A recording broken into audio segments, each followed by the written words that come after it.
باپ کے جیسا کوئی آیا ہی نہیں، آتا بھی کیسے جب اللہ نے بنایا ہی نہیں۔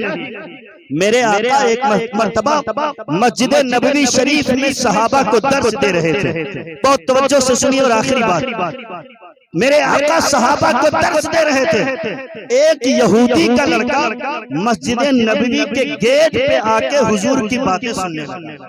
ذرا زور سے کہیے سبحان اللہ، اور محبت سے ذرا حضور کے عشق میں زور سے کہیے سبحان اللہ۔ حضور کی باتیں سننے لگا، میرے آقا کا چہرہ دیکھنے لگا، جب تک حضور نے درس دیا وہ سنتا رہا، پھر اپنے گھر چلا گیا، جب اپنے گھر گیا پھر صبح آیا، حضور کی باتیں سننے لگا، ایسے کئی دن گزرے تو اس کے گھر پہ کسی نے جا کر اس کے باپ سے کہا کہ وہ پکا یہودی تھا، کہا کہ تمہارا لڑکا بگڑ گیا ہے، مدینے والے مصطفیٰ کی بارگاہ میں جا کے ان کی باتیں بھی سنتا ہے، ان کا چہرہ بھی دیکھتا ہے۔ اب انہوں نے پابندی لگائی، کہا کہ بیٹے آج کے بعد محمد کو دیکھنے نہ جانا، نہ محمد کی باتیں سننا، ان کی جو باتیں سنتا ہے انہی کا ہو جاتا ہے، ان کا جو چہرہ دیکھتا ہے انہی کا ہو جاتا ہے۔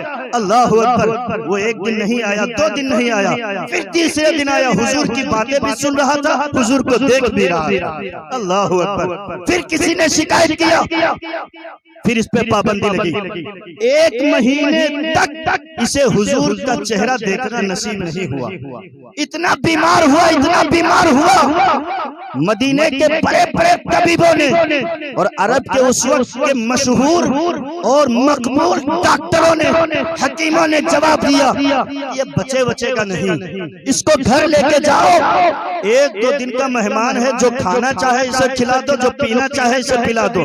اللہ اکبر، اس کو گھر لایا گیا اور اس کا باپ اس کے سرہانے بیٹھا، بیٹھنے کے بعد کہا بیٹا یہ بتاؤ، ڈاکٹروں نے جواب دے دیا ہے، طبیبوں نے جواب دے دیا ہے، تمہاری اگر کوئی آخری خواہش ہو تو تم بتا سکتے ہو۔ اللہ اکبر، آخری خواہش سنیے گا، ابھی اس نے کلمہ نہیں پڑھا ہے حضور کا، صرف چہرہ دیکھا اور حضور کی باتیں سنی۔ بڑے بڑے طبیبوں نے، بڑے بڑے ڈاکٹروں نے جواب دیا، باپ نے کہا بیٹا اگر کوئی آخری خواہش ہو تو بتاؤ۔ بیٹے نے کہا کہ اے باپ، اے والد گرامی، اگر میری آخری خواہش پوچھتے ہو سنو، میں چاہتا ہوں کہ مرتے مرتبے ایک مرتبہ آمنہ کے لال کا چہرہ دیکھ لوں۔ اللہ اکبر، حضور کا چہرہ دیکھنا چاہتا ہوں، میں چاہتا ہوں کہ حضور آ جائیں اور حضور کے سامنے میری روح نکل جائے۔ میرے آقا نبی مکرم صلی اللہ علیہ وسلم کی بارگاہ میں وہ یہودی آیا، یعنی اس کا باپ آیا اور کہتا ہے یا رسول اللہ، بڑے بڑے طبیبوں نے جواب دیا اور کہا کہ ایک دو دن کا مہمان ہے تمہارا بیٹا، لیکن میں نے جب اس سے پوچھا تمہاری آخری خواہش کیا ہے تو اس نے کہا ایک مرتبہ حضور کا چہرے والضحیٰ دیکھنا چاہتا ہوں۔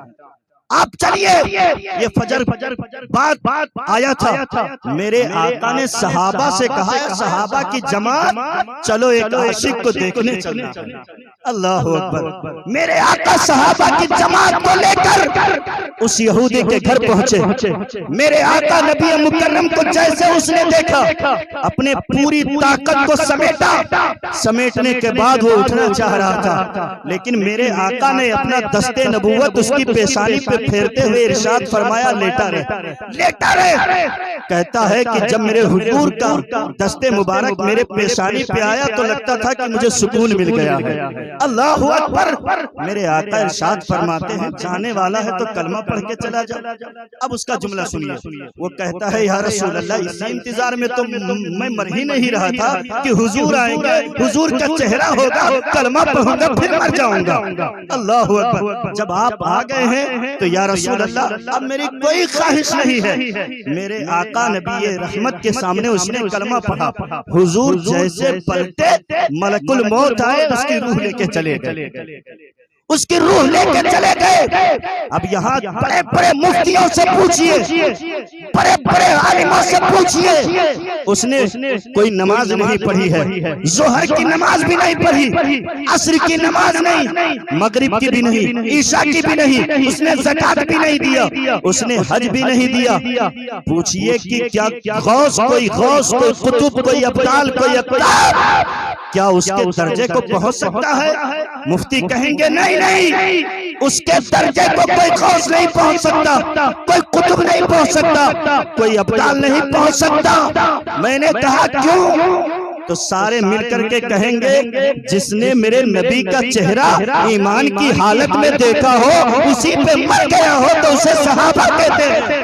اور صحابہ کے مرتبے کو نہ کوئی غوث پہنچ سکتا ہے، نہ کوئی قطب پہنچ سکتا ہے، نہ کوئی ابدال پہنچ سکتا ہے۔ ایک لمحے کی زندگی نے انہیں زمین سے اٹھایا اور اوج ثریا تک پہنچا دیا۔ اللہ اکبر۔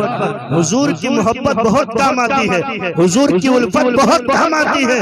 یہاں بھی حضور سے عشق کریے، یہاں آپ کریں گے، قبر میں حضور آپ سے محبت کریں گے۔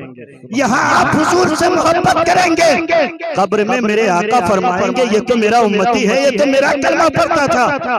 میدان محشر میں حضرت آدم کہیں گے اذهبوا الى غیری، حضرت نوح کہیں گے اذهبوا الى غیری، حضرت زکریا کہیں گے اذهبوا الى غیری۔ میرے آقا کہیں گے یہ تو میرا غلام ہے، کسی نے نہیں پہچانا، میں پہچانتا ہوں، انا لہا، آؤ میں تمہاری شفاعت کرواؤں، آؤ میں تمہاری سفارش اللہ کی بارگاہ میں کروں۔ استاد زمن مولانا حسن رضا خاں بریلوی نے اسی کی ترجمانی کی تھی۔ یا رسول اللہ، تمہارا نام مصیبت میں جب لیا ہوگا، ہمارا بگڑا ہوا کام بن گیا ہوگا، اور سبھی نبی تو کہیں گے اذهبوا الى غیری، میرے حضور کے لب پہ انا لہا ہوگا۔ اللہ تعالی ہمیں اور آپ کو حضور سے سچی محبت کرنے کی توفیق عطا فرمائے۔ وما علینا الا البلاغ۔ السلام علیکم ورحمۃ اللہ وبرکاتہ۔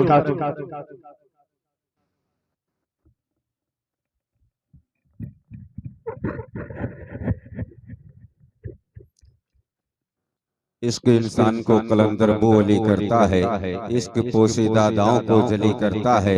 پیار ہو دل میں محمد کا تو خدا کی قسم، عشق پاگل نہیں پاگل کو ولی کرتا ہے، عشق پاگل نہیں پاگل کو ولی کرتا ہے۔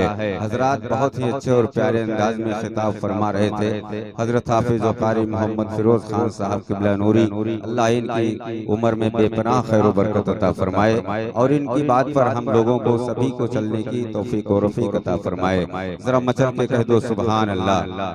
بہاریں جھومتی ہیں نور کا ساون مہکتا ہے، بہاریں جھومتی ہیں نور کا ساون مہکتا ہے، نبی کے ذکر کی خوشبو سے ہر آنگن مہکتا ہے۔ سراقہ سے کہا سرکار نے ہجرت کے موقع پر، کلائی میں تمہارے سونے کا کنگن مہکتا ہے۔ لعاب پاک جس برتن میں ڈالا میرے آقا نے، جناب حضرت جابر کا وہ برتن مہکتا ہے۔ اونٹنی بیٹھی جہاں جا کے شاہد عالم کی، ابو ایوب انصاری کا وہ مسکن مہکتا ہے۔ آپ لوگ